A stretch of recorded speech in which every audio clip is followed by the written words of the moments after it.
A'udzubillahi minasyaitonirrajim. Bismillahirrahmanirrahim. Assalamualaikum warahmatullahi wabarakatuh. Kembali lagi bersama Mang Sukir di channel Sampul Hitam yang tentunya akan berbagi cerita.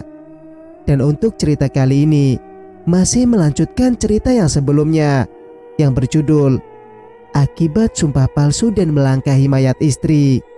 Cerita ini ditulis oleh Sophia Baikwini.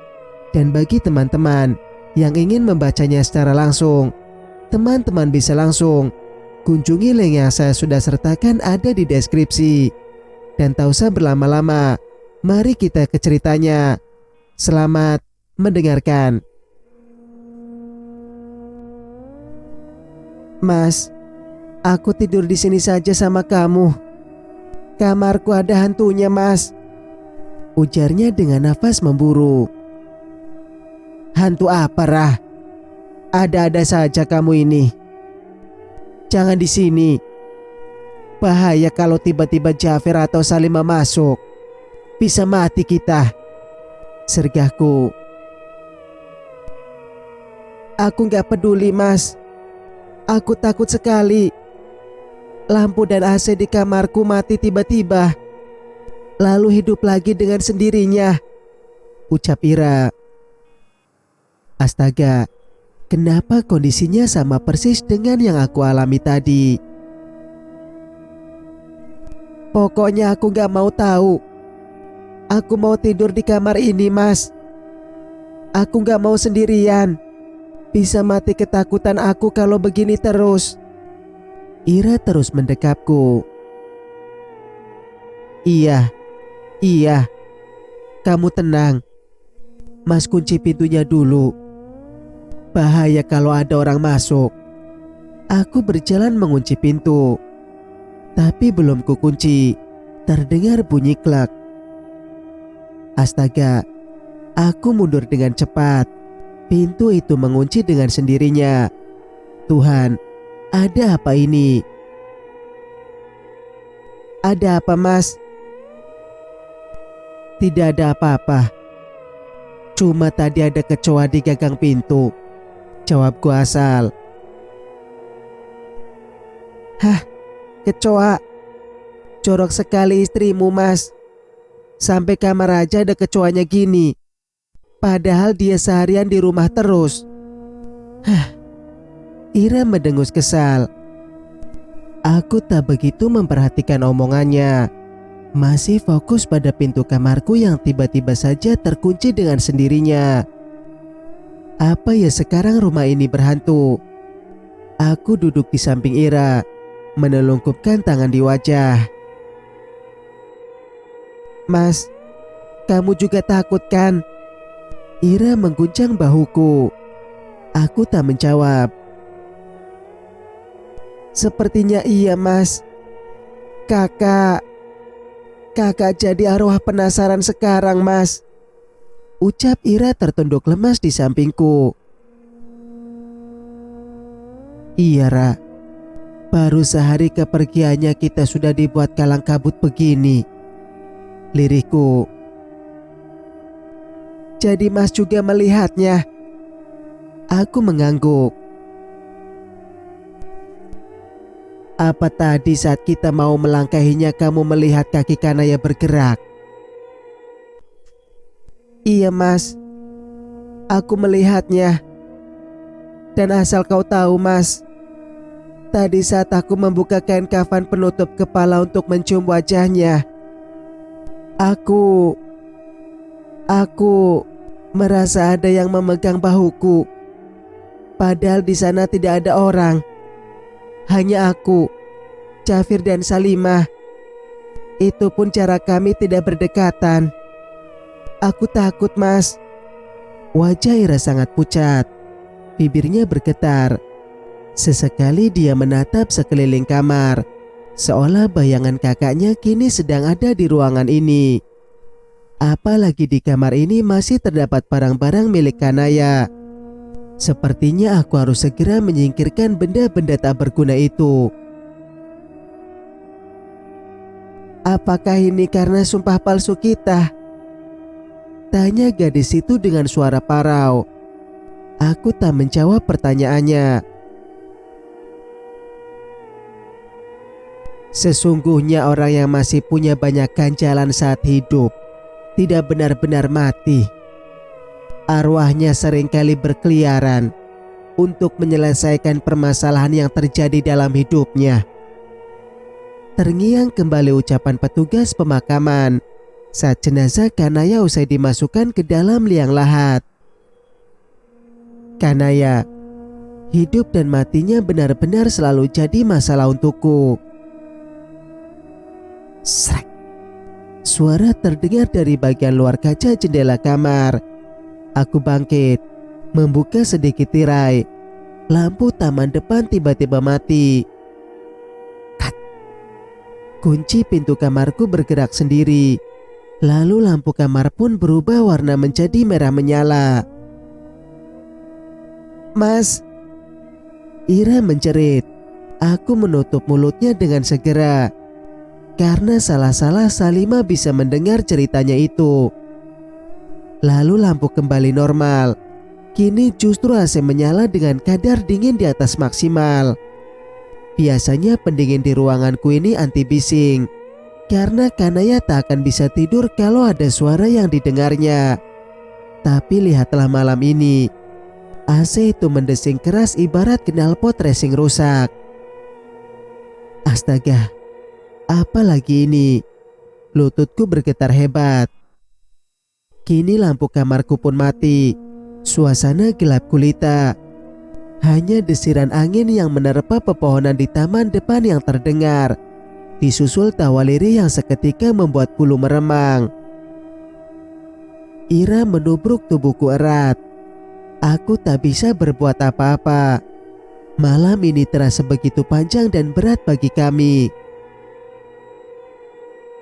Mas, sepertinya rumah ini sudah penuh dengan hantu istrimu, racau Ira. Dia menutup tubuhnya dengan selimut. Aku pun berbuat sama. Tak kuperdulikan lagi suara Ira yang terus-menerus bicara untuk menghilangkan rasa takutnya. Akan tetapi tubuhku sendiri lebih menggigil lagi.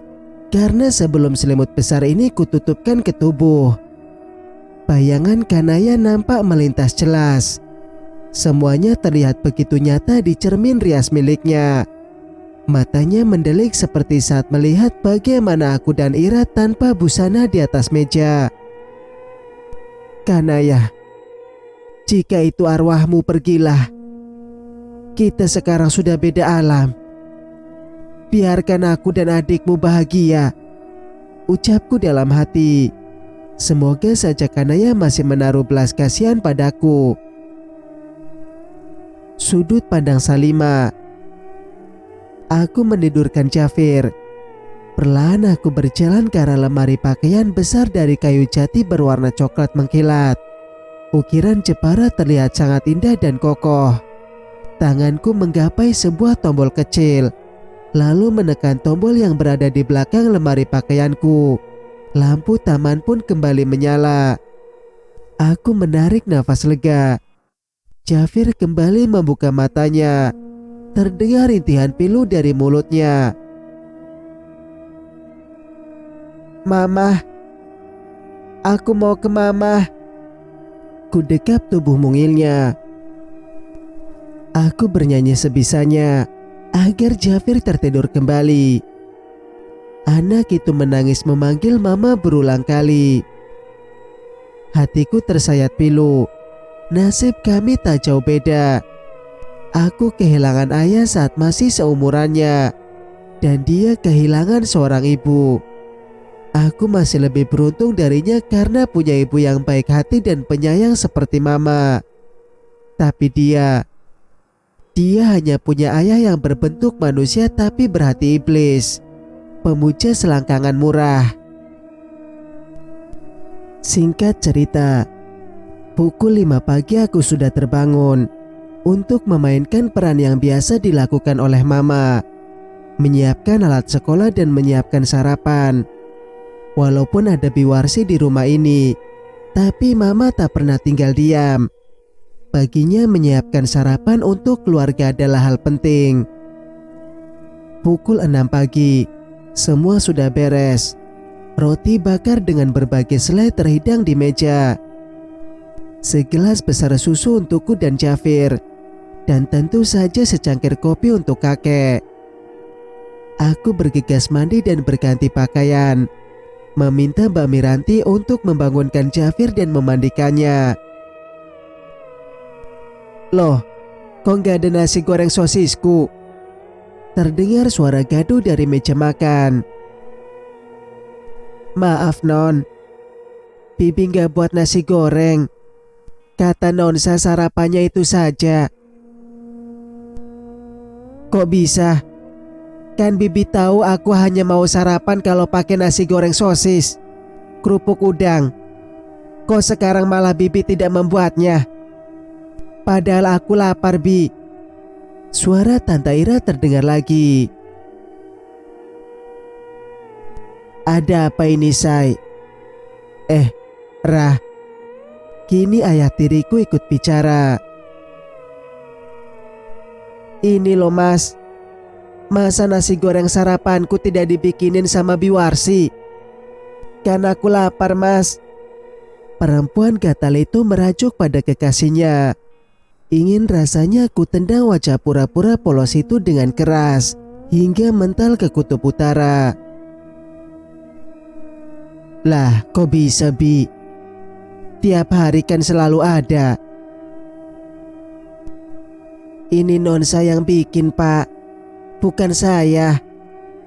Sarapan tiap hari itu biasanya memang ibu yang bikin. Saya cuma bantuin aja. Tapi karena ibu sudah nggak ada, jadi tadi si Non yang ke dapur," jelas si Biwarsi.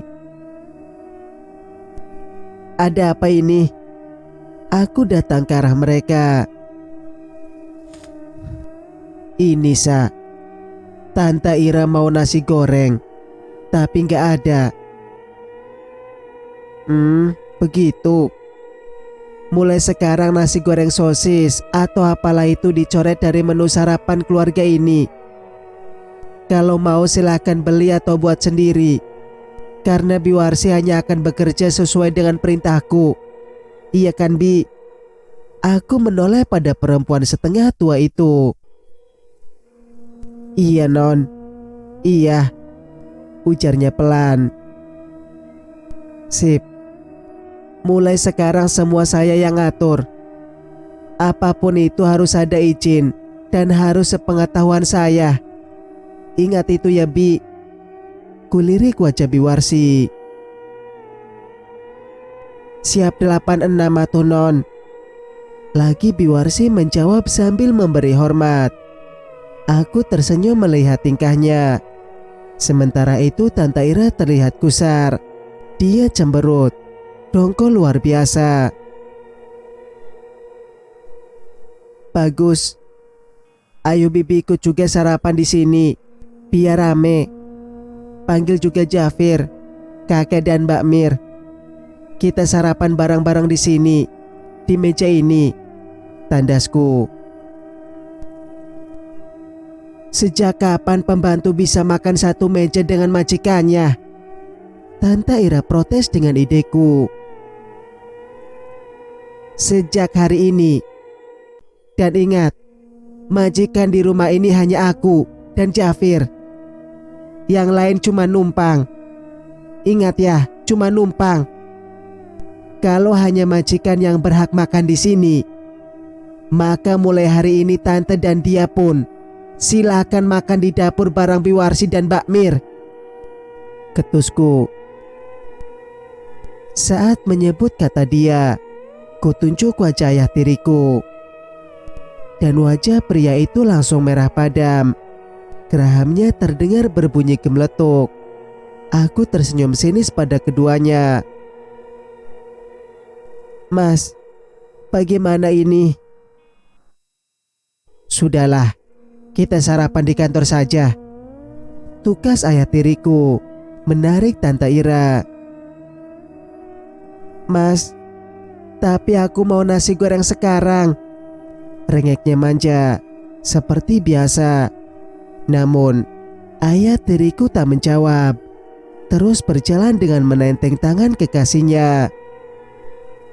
Pasangan itu benar-benar membuatku muak. Tante Ira memandang ayah tiriku dengan kecewa karena tak bisa berbuat apa-apa untuknya. Mereka berjalan tergesa pergi meninggalkan rumahku ini. Aku tahu pria bernama Julian Purnawadi itu tengah marah luar biasa padaku. Dia merasa harga dirinya kujatuhkan. Itu baru permulaan. Kalian harus bertanggung jawab. Mamaku mungkin bisa diam saat kalian permainkan, tapi tidak denganku. Aku Salima akan melawan siapa saja yang sudah menghancurkan kebahagiaan milik mamaku. Aku tersenyum ketir, lalu mulai mengunyah roti yang tadi kubuat. Kulirik kursi kosong di sebelahku.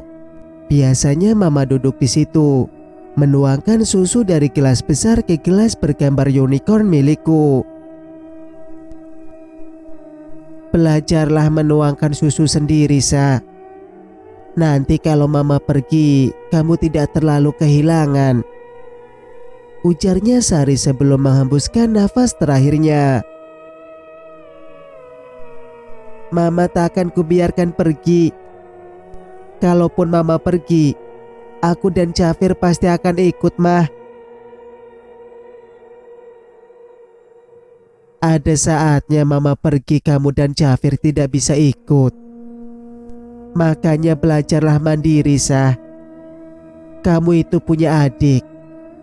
Dia butuh perlindunganmu nanti, ucap mama, seolah mengisyaratkan jika memang dia akan pergi jauh dan tak akan kembali lagi.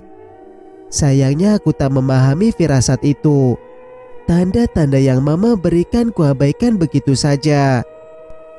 Tuhan, maafkan aku. Mataku basah. Kuusap segera ketika mendengar langkah kakek-kakek menuju meja makan. Selamat pagi, Sa. Kamu mau sekolah? Iya, Kek. Izin sajalah. Istirahat. Sepertinya tadi malam kamu tidak bisa tidur. Matanya merah begitu, ujar kakek, duduk di sebelahku, persis di tempat biasa mama duduk. Lalu tangan kakek menuangkan susu ke gelas unicorn yang ada di depan kami. Minumlah, Sah. Dia menyodorkan gelas itu padaku. Aku menerimanya dengan tangan bergetar. Kakek mengusap kepalaku. Menangislah, Sah. Jika menangis bisa menenangkan hatimu, jangan ditahan, ucapnya dengan lembut. Sekilas aku melihat bayangan mama di samping kakek. Terasa nyata sekali. Mama, aku mengangkat wajahku. Sayang bayangan itu menghilang begitu saja. Tapi tadi sangatlah jelas. Mama berdiri di samping kakek. Wajah cantiknya nampak pucat. Dia tersenyum tapi senyum itu terlihat aneh. Tak pernah kulihat raut mama seperti itu. Mamaku, ya Allah, ada apa dengan mamaku? Apa iya dua manusia jahat itu telah membunuhnya? Lama aku mengitari ruangan, berharap bayangan mama pindah tempat. Setidaknya akan melihat bayangannya pun bisa mengobati kerinduanku kepadanya. Sah, kamu baik-baik saja kan? Kakek menepuk bahuku pelan, menyadarkanku akan situasi dan kondisi sekarang. Iya, Kek. Aku baik kok. Kakek paham perasaanmu, Nak. Tapi kan ayah sudah pergi. Kita harus menerima itu dengan lapang dada, agar langkah mendiang ibu menjadi lebih ringan. Jangan bebani dia dengan pikiran dan perasaan kita. Kamu paham kan maksud kakek? Aku paham, Kek. Tapi Mama... Sah, mamamu sudah tenang, nak. Doakan yang terbaik saja. Kakek berharap kalian semua bisa menerima kepergiannya ini. Aku mengangguk.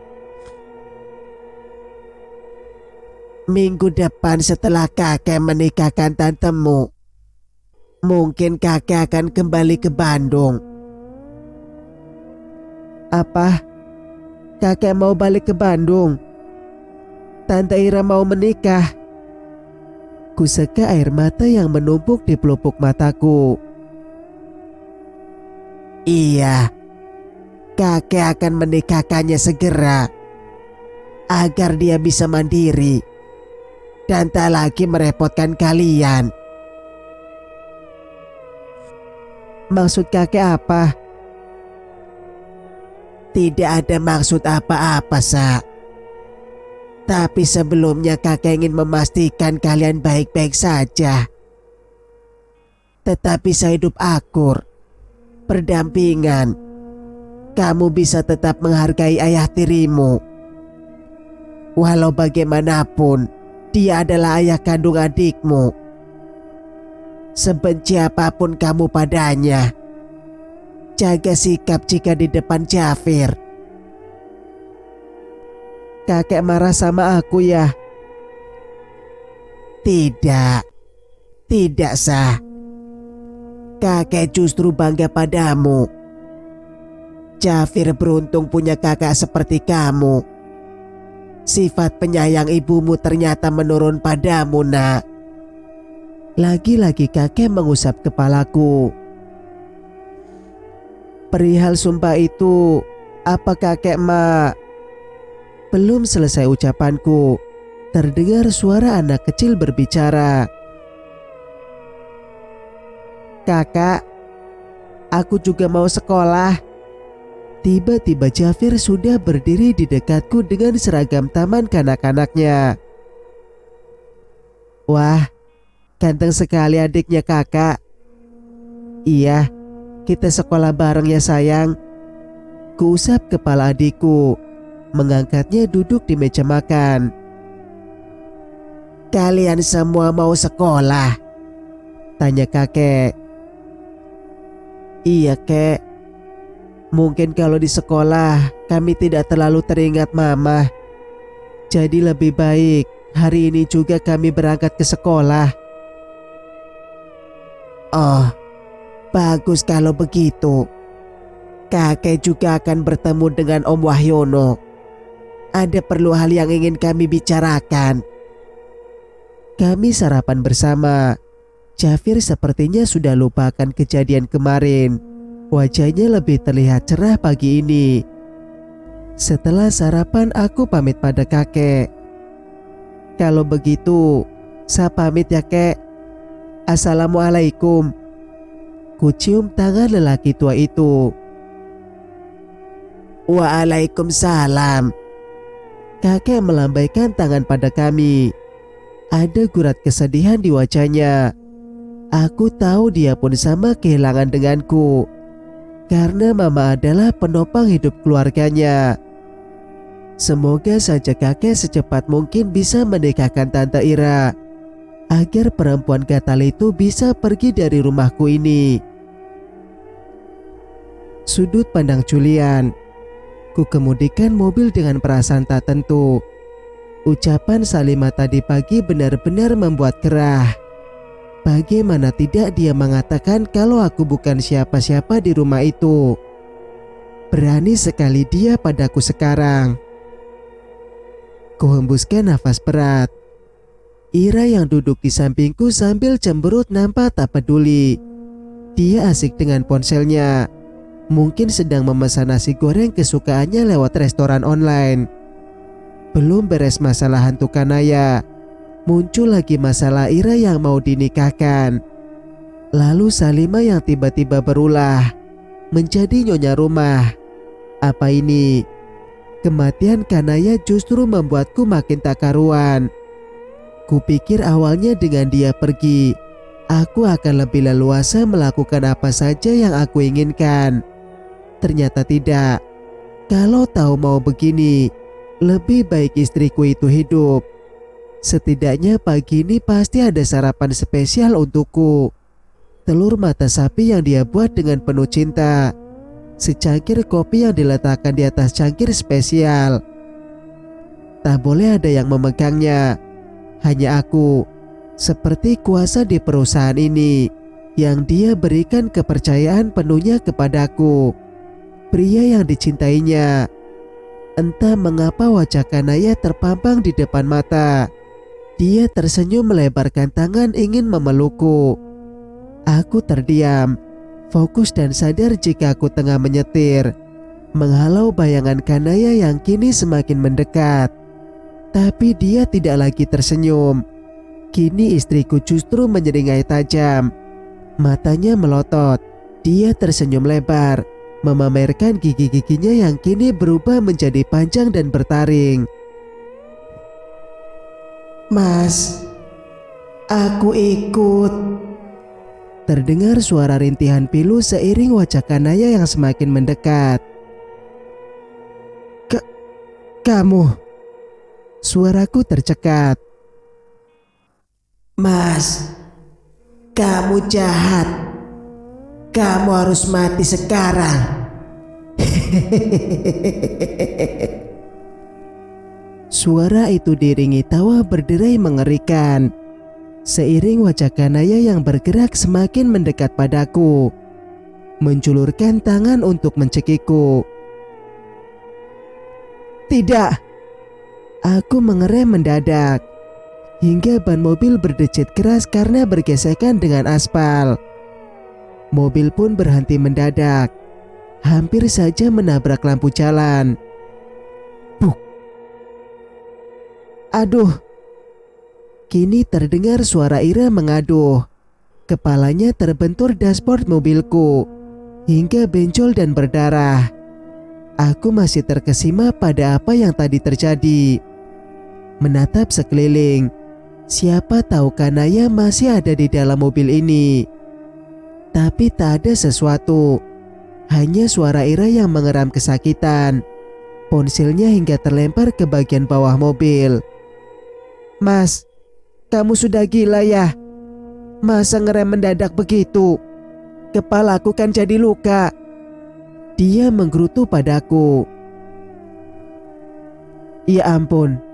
Maaf sayang, tadi ada kucing lewat, jadi mas ngerem mendadak. Maaf ya, ujarku berbohong padanya, agar untuk saat ini dia tak banyak bertanya. Kepalaku sudah tak kuat menampung banyak masalah hari ini. Segera kurai kotak obat dan mengoleskan antiseptik ke lukanya Ira. Dia mengadu kesakitan. Perih mas. Ira menangis. Sudahlah, jangan menangis. Ini udah mas obatin kan. Sini, aku balut pakai perban aja ya. Aku menempelkan kasa lalu ditambahkan plester. Ira masih meringis. Sebaiknya kamu pesan taksi saja ya. Kita pisah di sini. Tak baik kalau kita ke kantor bersamaan. Mulai hari ini kita harus jaga jarak, ujarku. What? Aku harus naik taksi? Iya, untuk beberapa hari ini saja. Setelah kita menikah, Mas janji kita akan datang bersama-sama kembali. Ku pegang tangan Ira. Tapi kapan kita menikah? Mas gak lagi bohong kan? Secepatnya. Mas juga gak mau kamu menikah dengan orang lain. Sekarang ayo pesan taksinya. Mas tungguin kamu di sini. Ira menggerutu kesal, tapi dia tetap menuruti mauku. meraih ponselnya yang terjatuh tadi. Mas, Iya, kalau Salimah terus-terusan bersikap begitu, apa yang mau kamu lakukan padanya? tiba-tiba Ira bertanya tentang Salimah. Tidak tahu. Tapi tak apalah, itu wajar aja. Dia mungkin kena sindrom kaget, kehilangan mamanya. Nanti juga biasa dan berubah lagi. Kalau tidak, Rah, Salimah itu baik. Aku tahu cara dia memperlakukan anakku, Jafir. Dia sangat sayang padanya. Jadi sudahlah, selama kita bisa bekerja di perusahaan ini, aku tetap jadi direkturnya. Itu aman. Kita akan baik-baik saja. Finansial kita juga tidak akan bermasalah.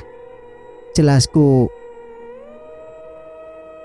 kalau Salimah bertindak lebih daripada hari ini, apa kau siap melakukan sesuatu pada anak itu? Ira terus mendesak. Jangan berpikir macam-macam, Ra. Cukup Kanaya saja. Aku tak mau Salimah bernasib tragis juga. Diakui atau tidak, dia itu anak tiriku. Kami pernah saling dekat dan saling menyayangi. Terangku. Payah kamu, Mas. Ira nampak kecewa. Dia keluar mobil dengan membanting pintu cukup keras. Maunya dia apa? Aku membunuh Salimah. Gila saja kalau itu sampai kulakukan. Cerita pun bersambung. Jika kalian suka dengan ceritanya, jangan lupa untuk like, komen, dan subscribe channel ini agar bisa mendengarkan cerita-cerita berikutnya. Wassalamualaikum warahmatullahi wabarakatuh.